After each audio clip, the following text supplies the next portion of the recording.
Hi friends, welcome to కాసుల Shankar channel. నేను మీ Shankar. Friends, Nandamuri నటసింహం Shri Nandamuri Balakrishna గారి వారసుడు నందమూరి మోక్షజ్ఞ, అభిమానులు ప్రేమగా పిలుచుకునే పేరు జూనియర్ బాలయ్య. ఈరోజు ఆయన 30వ పుట్టినరోజును జరుపుకుంటున్నాడు. ఆయన పుట్టినరోజు సందర్భంగా నా తరపున, నా వ్యూవర్స్ తరపున ఆయనకు పుట్టినరోజు శుభాకాంక్షలు. సో ఆయన పుట్టినరోజు సందర్భంగా ఆయన నటిస్తున్న మొదటి చిత్రం నుంచి ఫస్ట్ లుక్ పోస్టర్ అయితే రిలీజ్ చేశారు ఫ్రెండ్స్.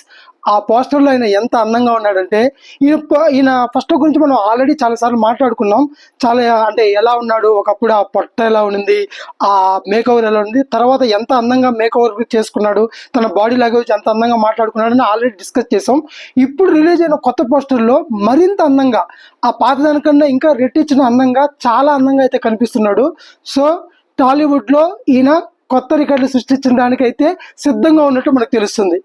ఇకపోతే ఆయన నటిస్తున్న మొదటి చిత్రం మనం అప్పుడు డిస్కస్ చేసుకున్నది ఒకటి ఆదిత్య 369కి సీక్వెల్గా వస్తున్న ఆదిత్య 999, లేదంటే ప్రశాంత్ వర్మ గారు హనుమాన్ సినిమా తీసిన the great director Prashanth Varma గారి డైరెక్షన్లో ఈ నటించబోతున్నాడా. ఈ రెండు చిత్రాల్లో ఏది కన్ఫర్మ్ అవుతుందని చెప్పి మనం ఆల్రెడీ డిస్కస్ చేసుకున్నాం లాస్ట్ వీడియోలో. దీంట్లో ప్రశాంత్ వర్మ గారి దర్శకత్వంలో ఈయన తన మొదటి చిత్రం నటిస్తున్నాడు. దాని తాలూకు ఫస్ట్ లుక్ అయితే రిలీజ్ అయింది ఫ్రెండ్స్. ఇకపోతే ఈ పోస్టర్లో నాకు కనిపించింది అయితే ప్రశాంత్ వర్మ సినిమాటిక్ యూనివర్సిటీ ఉంది కదా, ఆ యూనివర్సిటీ పోస్టర్ మనకు కనిపించింది, ఆ టైటిల్ కనిపించింది.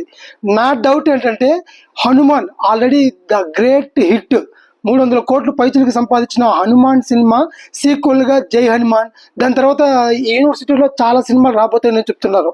సో ఈయన ఆ పీవీసీ అదే ఆ ప్రశాంత్ వర్మ సినిమాటిక్ యూనివర్సిటీ ఆ పోస్టర్లో పెట్టున్నాడు కాబట్టి మన మోక్షజ్ఞ గారు నటించిపోయే సినిమా జై హనుమాన్ అయి ఉంటుందా, లేదంటే దానికి లింక్ ఉన్న సినిమా కంటిన్యూగా ప్రశాంత్ వర్మ సినిమాటిక్ యూనివర్సిటీలో కనిపిస్తాడని ఎదురు చూస్తున్నాను.